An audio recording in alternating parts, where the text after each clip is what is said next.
Hello guys, welcome back to our YouTube channel Reveal GK. तो यहाँ पे हमारा जो रिटर्न रिजल्ट है यूपीएससी एपीएफ एसी 2024 का वो यहाँ पे डिक्लेयर हो चुका है। तो अब इसके बाद यहाँ पे क्या क्या चीज़ें यहाँ पे होती हैं इसके बाद कि अभी हमें क्या क्या करना होगा यहाँ पे, जैसे डैफ आएगा, फिर फिजिकल्स होंगे, फिर उसके बाद और क्या क्या चीज़ें हैं, तो वो हम यहाँ पे डिस्कस करेंगे। और जो यहाँ पे लास्ट ईयर की यहाँ पे डेट्स थी उसके हिसाब से जो भी यहाँ पे इस साल की एक्सपेक्टेड डेट्स है वो भी यहाँ पे आपको शेयर करूँगा। तो अब यहाँ पे हम जरूर डिस्कस करते हैं इसके बाद यहाँ पे क्या क्या चीज़ें मेन होती है। सबसे पहले बता दूं कि जिन्होंने भी यहाँ पे पेपर यहाँ पे क्लियर करा है उनको कॉन्ग्रेचुलेशंस, और जिनका इस बार नहीं हुआ वो यहाँ पे आप दोबारा से जितनी हो सके उतनी ज़्यादा पे प्रैक्टिस करो, ताकि जो यहाँ पे नेक्स्ट मेरिट लिस्ट है उसमें आपका भी यहाँ पे नाम हो। तो फिर अब यहाँ पे बताते हैं कि इसके बाद यहाँ पे क्या क्या चीज़ें होती हैं। तो इसके बाद जैसे भी हमने रिटर्न रिजल्ट के बाद यहाँ पे कुछ दिनों बाद यहाँ पे क्या आएगा, सबसे पहले आपका आएगा यहाँ पे डेफ। यहाँ पे यूपीएससी की जो ऑफिशियल वेबसाइट है उसमें यहाँ पे हमें डेफ फिल करना होगा, वहाँ पे लिंक अवेलेबल होगी। तो इसका यहाँ पे फुल फॉर्म होता है डिटेल्ड एप्लीकेशन फॉर्म। तो इसमें बहुत यहाँ पे वैरायटी ऑफ डिटेल्स होती हैं, तो वो इसमें हमें यहाँ पे फिल करनी होती है। फिर इसके बाद हमारे इसके अंदर ही यहाँ पे क्या होता है, फोर्स प्रेफरेंस। इसके अंदर होती है हमारे यहाँ पे फोर्स प्रेफरेंस कि जो जैसे हमारे पास जो यहाँ पे जो 5 ऑप्शंस है उसमें से हमें कौन सी फोर्स को क्या रैंक देनी है। मतलब अगर हमें कोई भी ज्वाइन करनी है उसको हमने 1 रैंक दी, हमारी पहली प्रेफरेंस हो गई। फिर दूसरी उसको हमने सेकंड यहाँ पे रैंक दी तो वो दूसरी प्रेफरेंस हो गई। तो इस तरीके से यहाँ पे हम फोर्स प्रेफरेंस देते हैं। उसके बाद यहाँ पे क्या होता है, उसके बाद आता है हमारे यहाँ पे जो फिजिकल होते हैं। फिजिकल में आपका होता है यहाँ पे पीईटी, पीएसटी, और उसके बाद होता है हमारे यहाँ पे मेडिकल टेस्ट। तो यहाँ पे फिजिकल एफिशिएंसी में जो बेसिक चीज़ें हैं वो आपको यहाँ पे पता होंगी, नहीं पता होगी तो यहाँ पे इस पर भी मैं अलग से एक वीडियो लेकर आऊँगा, तो वो सब यहाँ पे हम डिस्कस कर लेंगे। तो अब सबसे पहले हम यहाँ पे देखते हैं कि डैफ सबसे पहले अवेलेबल होंगे कब। तो अगर हम यहाँ पे बात करें जैसे लास्ट ईयर कब अवेलेबल हुए थे, तो यहाँ पे आप देख सकते हो यहाँ पे इस तरीके से कुछ यूपीएससी आपको क्या बोलते हैं मैसेज भी भेजते हैं और कभी कभार मेल भी आते हैं। तो आप यहाँ पे देख सकते हो ये हमें यहाँ पे 16 अक्टूबर को यहाँ पे आया था। तो यहाँ पे इस बार भी हम एक्सपेक्ट कर सकते हैं कि ये ऑलमोस्ट 15 के आसपास, जो अक्टूबर की मतलब अक्टूबर 15 है, उसमें मोस्ट प्रोबेबली यहाँ पे अवेलेबल हो जाएगा डैफ। तो आप 15 अक्टूबर के आसपास की यहाँ पे डेट मान के चलो कि डैफ यहाँ पे आ जाएगा। और जो डैफ फिल करने का यहाँ पे हमें टाइम दिया था वो यहाँ पे ऑलमोस्ट 10 to 12 डेज का यहाँ पे टाइम दिया है। अब यहाँ पे देख सकते हो पहले जो आया था वो तो 16 और यहाँ पे लिखा हुआ है 25 तारीख तक आप यहाँ पे फिल करोगे। तो ये मतलब इस दिन तो आपको शायद एसएमएस आया था, इससे पहले भी शायद ये 14 के आसपास यहाँ पे रिलीज हो चुका था डैफ। तो ऑलमोस्ट यहाँ पे 10 से 12 डेज यहाँ पे मिलते हैं। तो अब यहाँ पे जो डेफ की यहाँ पे पूरी डिटेल है कि हमें डेफ में क्या क्या चीज़ें भरनी होती है, क्या क्या चीज़ें नहीं करनी होती हैं, और क्या यहाँ पे डेफ की इंपॉर्टेंस है। तो जो यहाँ पे पूरा डेफ है वो तो मैं अगली वीडियो में बहुत अच्छे से समझाऊंगा कि क्या क्या चीज़ें फिल करनी है, उसका यहाँ पे क्या क्या मतलब इंपॉर्टेंस है हर एक चीज़ की। पर यहाँ पे जो बेसिक चीज़ बता दूँ, डेफ आपके लिए सबसे ज़्यादा इंपॉर्टेंट क्यों होता है, आपका जब आप इंटरव्यू देने जाओगे रिटर्न मतलब जो भी यहाँ पे फिजिकल होगा उसके बाद आपका एक जो इंटरव्यू होगा उसमें यहाँ पे ये सबसे ज़्यादा यहाँ पे क्या बोलते हैं मेन रोल प्ले करता है, क्योंकि उनकी क्या बोलते हैं डेफ की जो एक समरी होती है वही जो हमारे असेसर्स है उनके पास होती है, और उसी के थ्रू वो यहाँ पे मेनली ज़्यादातर आपसे क्वेश्चंस पूछते हैं। तो जो आपका इंटरव्यू है वो ऑलमोस्ट यहाँ पे 70% के आसपास जो आपका डेफ है उसी से रिलेटेड होता है, और बाकी जो 25% 30% यहाँ पे जो करंट अफेयर्स है, जो भी हमारी नॉर्मली चीज़ें हिस्ट्री विस्ट्री वहाँ पे ये सब पूछा जाता है। तो यहाँ पे जो आपका इंटरव्यू के स्कोर है वो आप देख सकते हो ऑलमोस्ट यहाँ पे डेफ पे ही ज़्यादातर यहाँ पे डिपेंड कर रहे हैं। तो मैं आपको अच्छे से बताऊंगा आपको क्या चीज़ यहाँ पे डेफ में फिल करनी है, क्या चीज़ यहाँ पे फिल नहीं करनी है, और क्या क्या यहाँ पे चीज़ें इंपॉर्टेंट है, हॉबीज एंड इंटरेस्ट होते हैं वहाँ पे। फिर यहाँ पे जैसे फोर्स प्रेफरेंस हो गई, फिर आपके एजुकेशन से रिलेटेड आपने कौन कौन से सब्जेक्ट पढ़े हैं, कौन कौन से आप उसमें सब्जेक्ट से भी आप वो मतलब टॉपिक्स भी कुछ होता है आप वहाँ पे लिख सकते हो। तो डायरेक्टली उन्हीं यहाँ पे टॉपिक से वो क्वेश्चन पूछेंगे। तो वो सब चीज़ें जो यहाँ पे मैं डेफ पे अगली वीडियो लेकर आऊँगा, उसमें पूरा जो डेफ कैसे फिल करना है, क्या क्या फिल करना है, वो मैं यहाँ पे बता दूंगा। फिर अगर हम यहाँ पे बात करें फोर्स प्रेफरेंस की, तो हमारे पास यहाँ पे 5 ऑप्शन होते हैं फोर्स के। तो आप यहाँ पे देख सकते हो यहाँ पे हमारी सीआरपीएफ है, सीआईएसएफ, बीएसएफ, आईटीबीपी और एसएसबी। तो हमारे पास ये 5 फोर्सेज होती हैं मेनली। बाकी जैसे अगर आपने सुना होगा एनएसजी, तो यहाँ पे डायरेक्टली एनएसजी में आप नहीं जाते, वो एक यहाँ पे क्या होते हैं डिपोजिशन फोर्स होती है। तो यहाँ पे जो बाकी हमारे ऑफिसर्स है चाहे इंडियन आर्मी के हो या बाकी जो मिलिट्री हो उनसे यहाँ पे जाते हैं एनएसजी में। तो हमारे पास ये 5 ही फोर्स होती हैं और इन्हीं में से हमें प्रेफरेंस देनी होती है। तो अब इसका यहाँ पे किसका क्या कितना इंपॉर्टेंस है, क्या रोल है, और क्या क्या यहाँ पे मतलब आपको क्या बेनिफिट्स मिलेंगे, आपको कौन सी फोर्स लेनी चाहिए लेनी चाहिए, इसके लिए भी यहाँ पे नेक्स्ट वीडियो लेकर आ रहा हूँ। इसमें पूरी पूरी कोशिश करूंगा कि यहाँ पे जितने भी आपके डाउट्स हो सारे यहाँ पे डाउट्स क्लियर कर दूं कि यहाँ पे क्या प्रमोशन चल रहा है आजकल के हिसाब से कितने साल में यहाँ पे प्रमोशन हो रहा है, फिर किन की वहाँ पे जो सर्विस लाइफ है वो कैसी है, कि फैमिली लाइफ अच्छी है, सर्विस लाइफ बैलेंस। तो वो सब चीज़ें यहाँ पे मैं डिस्कस करूंगा, और जहाँ पे पर्क्स मिलते हैं तो वो सारी चीज़ यहाँ पे डिस्कस करूंगा। अगर बेसिकली यहाँ पे ट्रेनिंग की बात करें तो यहाँ पे पांचों जो हमारी फोर्स है उनकी ट्रेनिंग ऑलमोस्ट सिमिलर होती है, बस लोकेशन यहाँ पे थोड़ी अलग अलग है। जैसे सीआरपीएफ की यहाँ पे होती है हमारी गुड़गांव में। फिर अगर सीएसएफ की देखिए ये होती है हमारे यहाँ पे हैदराबाद के पास में उनकी जो यहाँ पे एक तरीके से अकेडमी है वहाँ पे, तो यहाँ पे हैदराबाद के पास में। फिर यहाँ पे बीएसएफ की होती है टेकनपुरी, मतलब ग्वालियर के पास में जगह है वहाँ पे। फिर आईटीबीपी हो गई हमारे यहाँ पे मसूरी में, और यहाँ पे एसएसबी हो गई हमारी भोपाल में। तो जो मेन यहाँ पे ट्रेनिंग्स होती है, यहाँ पे हमारी 53 वीक्स की यहाँ पे ट्रेनिंग होती है मेनली, ऑलमोस्ट 1 ईयर ही मान लो। और यहाँ पे जो मेन ट्रेनिंग है वो यहाँ होगी, पर यहाँ पे कुछ 2-3 यहाँ पे आउटिंग्स होते हैं जो अलग अलग जगह पे हर एक जितने भी यहाँ पे फोर्स है वो लेकर जाती हैं। तो ट्रेनिंग में यहाँ पे कोई बहुत बड़ा यहाँ पे डिफरेंस नहीं होता।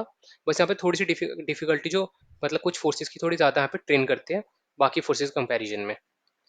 फिर अगर हम यहाँ पे बात करें कि अब आपकी जो फिजिकल और मेडिकल्स हैं, आप इनकी जो एक्सपेक्टेड डेट है वो कब हो सकती है।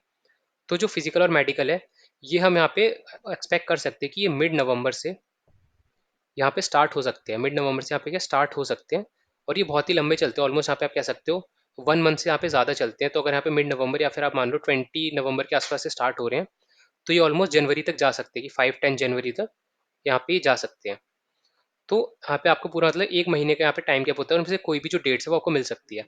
फिर यहाँ पे अगर बात करें कि यहाँ पे फिजिकल होंगे कहाँ पे, तो यहाँ पे इनके बहुत सारे यहाँ पे लोकेशन है। जैसे यहाँ पे आईटीबीपी का नोएडा है, सीएसएफ का भी कुछ नोएडा है, फिर गोरखपुर में होता है, फिर सदर्न इंडिया में जैसे पुणे में हो गया। तो यहाँ पे बहुत सारे आपके ऑप्शन होते हैं। तो मेनली जितने यहाँ पे अगर नॉर्दर्न, जहाँ पे अगर आप क्या कहते हैं जो नॉर्दर्न इंडिया वहाँ से बिलोंग करते हो, तो मोस्ट प्रोबेबली आपको जो दिल्ली एनसीआर का एरिया है उसके आसपास ही यहाँ पे आपको मिलने के ज़्यादा चांस है। और दूसरा यहाँ पे गोरखपुर है, बाकी और भी यहाँ पे बहुत सारे ऑप्शन होते हैं। तो मेनली आपको यही मिलना है। फिर अगर हम यहाँ पे बात करें पीएसटी पीयूटी एमएसटी, ये तो आपको पता होगा कि यहाँ पे होता क्या क्या है। सिमिलरली आपके यहाँ पे हाइट वेट और जो यहाँ पे चेस्ट होता है उसका मतलब जो मतलब इंक्रीज कराने के बाद 5 सेंटीमीटर यहाँ पे मिनिमम डिफरेंस होना चाहिए। तो ये सारे यहाँ पे बेसिक चीज़ें आपने आप आई होप आपको यहाँ पे पता होंगी, आपने पढ़ ली होंगी।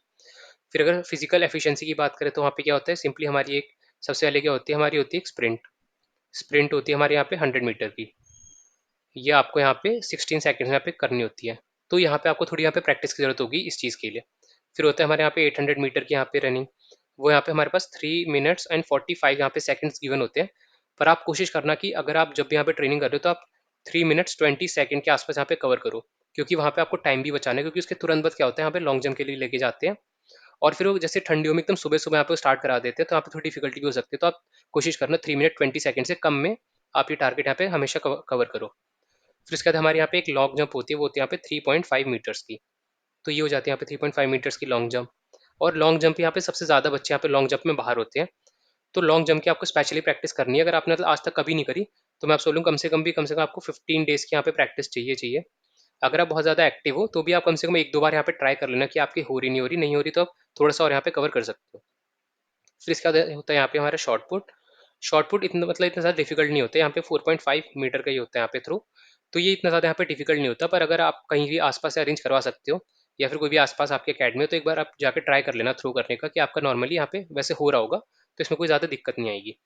फिर उसके अगले ही दिन यहाँ पे जब ये फिजिकल हो जाता है, तो कभी कभी क्या होता है, फिजिकल के तुरंत बाद यहाँ पे शाम को ही जहाँ पे 1 या 2 मेडिकल की चीज़ है वो यहाँ पे शुरू करा देते हैं। जैसे हमारा क्या होता, उसी दिन यहाँ पे जो कुछ एक्सरे एक्सरे वो यहाँ पे ले गए थे एक्सरे के लिए, और एक्सरे करवा दिया था। फिर बाकी जो यहाँ पे मेडिकल है वो अगले दिन होता है। तो ऑलमोस्ट यहाँ पे मान के चलो 2 दिन तो यहाँ पे पूरे लगने ही लगने हैं। फिर अगर आपको कुछ री मेडिकल दे दिया, तो यहाँ पे 2-3 दिन और ज़्यादा लग जाते हैं। क्योंकि री मेडिकल में यहाँ पे क्या होता है कि तुरंत ही मान लो अगर आज आपको री मेडिकल दिया, तो कल से आपका क्या हो जाएगा, यहाँ पे टेस्ट शुरू हो जाएगा। जैसे हमारे एसएसबीज में क्या होता है, मतलब जो जब हम एसएसबी क्लियर करते हैं, तो अगर तब आपको री मेडिकल देते हैं, तो वहाँ पे 45 डेज का यहाँ पे टाइम देते हैं, 42-45 डेज का यहाँ पे टाइम देते हैं। पर यहाँ पे कोई टाइम नहीं होगा। अगर आज आपको री मेडिकल दिए, तो कल परसों से आपका फिर से यहाँ पे जो भी टेस्ट जिस वजह से आपको री मेडिकल दिया वो यहाँ पे हो जाता है। तो इस वजह से आपको जो भी यहाँ पे आपको कुछ इश्यूज, अगर कोई भी यहाँ पे प्रॉब्लम होगी, तो पहले से यहाँ पे थोड़ा कवर कर लो। और वहाँ पे जो भी है अपना मतलब एकदम बेस्ट फॉर्म में जाओ, ताकि आपको कोई भी यहाँ पे इशू आए ना। तो ये जो यहाँ पे पीएसटी और एमएसटी यहाँ पे पूरे जो यहाँ पे सीन था, हमारे साथ क्या क्या हुआ, पीएसटी में क्या क्या चीज़ें थी, एमएसटी में क्या क्या चीज़ें थी, तो उसकी यहाँ पे मैं एक अलग सी वीडियो यहाँ पे लेकर आ जाऊँगा। फिर अगर बात करें यहाँ पे पीएसटी और एमएसटी के बाद क्या होगा, तो जैसे पीएसटी एमएसटी मान लो हमारा 10 जनवरी तक यहाँ पे खत्म हो जा रहा है। तो उसके ऑलमोस्ट जैसे इस बार तो यहाँ पे इंटरव्यू डिले हो गए थे यहाँ पे, एक तो इलेक्शन की वजह से भी, और बाकी यहाँ पे जो पिछला बैच था उसके भी यहाँ पे थोड़े डिले हो रहे थे। तो इस वजह से यहाँ पे क्या हो गया था, जो इंटरव्यू हुए थे वो यहाँ पे जून में हुए थे, नॉर्मली मई जून में। तो इस बार यहाँ पे आप एक्सपेक्ट कर सकते हो जो इंटरव्यू है थोड़े जल्दी हो सकते हैं यहाँ पे, कि अप्रैल के आसपास भी हो सकते हैं यहाँ पे। तो इस वजह से भी आपको यहाँ पे जो पूरी प्रिपरेशन है आपके इंटरव्यू की, वो भी यहाँ पे कंटिन्यू रखनी है। तो जो हमारा P S T M S T उसका सिर्फ हमारे यहाँ पे क्या रह जाता है, एक इंटरव्यू, और एक मतलब उस इंटरव्यू में सबसे मेन क्या आपके जितने भी यहाँ पे डॉक्यूमेंट्स हैं, आपके जितने भी डॉक्यूमेंट्स हैं, अगर उसमें अभी आपका कोई भी एरर, छोटा से छोटा एरर भी है, अगर मान लो आपके नाम के कोई स्पेलिंग मिस्टेक है, या आपके जो मतलब पेरेंट्स के क्या बोलते हैं नाम की यहाँ पे कोई भी यहाँ पे मिस्टेक है, तो उसको आपको जितनी जल्दी हो सके रेक्टिफाई करवा लेना है, ताकि वहाँ पे जाके आपको कोई भी यहाँ पे इशू ना हो। तो ये सारी चीज़ें आपको लेके जानी है। और जहाँ पे कुछ लोग जहाँ पे अदर कास्ट से मतलब जो बिलोंग करते हैं, जैसे जो जनरल कास्ट नहीं है, जैसे यहाँ पे OBC S C S T, तो उनका जो यहाँ पे एस सी एस टी का जो भी यहाँ पे होता है, वो आपको यहाँ पे मिनिमम डेट वहाँ पे दे रखी है कि इस डेट के यहाँ पे बीच का होना चाहिए या फिर इस डेट से बाद का होना चाहिए। तो वो डेट आपको लेकर जा मतलब आपको नोट देख लेनी है, और उसी डेट के बाद का जो आपका यहाँ पे लेटर है वो आपके पास होना चाहिए। वरना वहाँ पे वो जो यहाँ पे इश्यूज यहाँ पे क्रिएट करते हैं, और वो आपको यहाँ पे क्या बोलते हैं कंडीशनल फिर प्रोविजनल में भी डाल सकते हैं। तो जहाँ पे एस सी एस टी का जो भी यहाँ पे ओबीसी का सर्टिफिकेट है, वो आपको वो डेट यहाँ पे देख के लेकर जानी है। और सिमिलर यहाँ पे जो ईडब्ल्यूएस का शायद उसमें भी यहाँ पे होता है, तो वो आप एक बार यहाँ पे देख लेना। तो जो हमारे इंटरव्यूज में मेनली आपके डॉक्यूमेंट्स ही होते हैं, तो आप अभी से यहाँ पे जो रेक्टिफाई है, अगर आपका कोई भी इशू है, तो आप अभी से यहाँ पे रेक्टिफाई करना शुरू कर दो, और जितना जल्दी हो सके उतना ज़्यादा उतनी जल्दी यहाँ पे करवा लो। तो यही यहाँ पे हमारी यहाँ पे मेन और बेसिक चीज़ें थी। जैसे जो मैंने यहाँ पे आपको डेट्स बताई है कि आपका डैफ ऑलमोस्ट यहाँ पे 15 अक्टूबर के आसपास आ जाएगा। फिर जो आप फिजिकल है वो ऑलमोस्ट आप मान सकते हो 15 नवंबर से 15 जनवरी के बीच में होंगे। अब किसी को कोई भी डेट मिल सकती है, पर नॉर्मली यहाँ पे यही एक्सपेक्टेड डेट्स है। फिर उसके बाद अगर हम यहाँ पे इंटरव्यू देखें, इंटरव्यू भी ऑलमोस्ट आपके यहाँ पे अप्रैल के आसपास यहाँ पे हो जाना चाहिए। तो ये यहाँ पे नॉर्मल चीज़ें थी। तो इसी के अकॉर्डिंग आप जो यहाँ पे प्रैक्टिस है वो अपनी शुरू कर दो, और फिजिकल तो आप हर दिन ही करते रहो, क्योंकि अब आपके पास ऑलमोस्ट यहाँ पे 2 मंथ्स के आसपास का मैक्सिमम टाइम बचा है। तो आप जितना ज़्यादा यहाँ पे प्रेयर करोगे उतना ज़्यादा यहाँ पे अच्छा होगा। और इसके बाद यहाँ पे जो भी यहाँ पे चीज़ें अभी रह गई हैं, जैसे मैं आप पूरा डैफ पे एक अगला वीडियो लेकर आऊँगा, उससे पहले यहाँ पे एक पोस्ट प्रेफरेंस में और अच्छे से जितनी भी यहाँ पे चीज़ें यहाँ पे समझा दूंगा एक पोस्ट प्रेफरेंस में जो वीडियो लेकर आऊँगा उसमें, ताकि आपके यहाँ पे कुछ भी डाउट हो क्लियर हो जाए, और आपकी जो प्रेफरेंस है अपने हिसाब से आप एकदम सही भी डालो उस। फिर उसके बाद यहाँ पे जो डैफ है उसके ऊपर मैं पूरी वीडियो यहाँ पे लेकर आ जाऊँगा कि डैफ में क्या क्या चीज़ें होती है फिल करने को, कैसे कैसे फिल करना है। तो वो सारी चीज़ें आपको यहाँ पे पता चल जाएंगी। फिर उसके बाद यहाँ पे जो भी हमारा एमएसटी है फिजिकल, उसकी भी यहाँ पे एक पूरे अच्छे से डिटेल में आपको वीडियो बता दूंगा कि हमारे साथ क्या क्या हुआ था, कितने बजे यहाँ पे शुरू होता है, क्या क्या होता है उसमें, ताकि आपको एक पहले से यहाँ पे थोड़ा आइडिया हो जाए।